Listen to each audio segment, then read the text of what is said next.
Ulaji wa vyakula vyenye protein imekuwa ni msaada mkubwa sana kwa watu kwa ajili ya kupandisha kinga zao za mwili.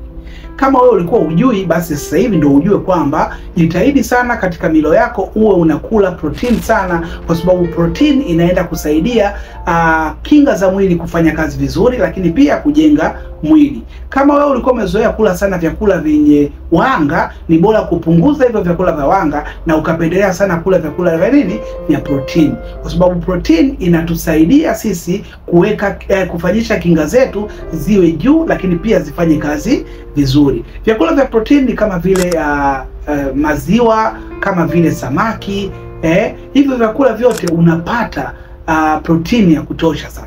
Na hivyo haviwezi kuharibu mwili wako, bali vinajenga mwili wako, tofauti na vyakula vya wanga ambavyo vyenyewe vinakusaidia kidogo lakini madhara ni makubwa. Lakini vyakula vya protein vyenyewe vina faida kubwa sana na havina madhara. Sasa wewe uamue sasa kwamba sasa hivi utoke kwenye wanga, ujitahidi sana kuwa kwenye protein. Na nitakuja kueleza baadaye nini faida ambazo watu wanazipata wanapokula vyakula vya protein sana. Sasa hapa tumeongelea protein kwenye suala zima la kujenga mwili, lakini pia kupandisha kinga za mwili. Na kupandisha kinga za mwili ndio kila kitu.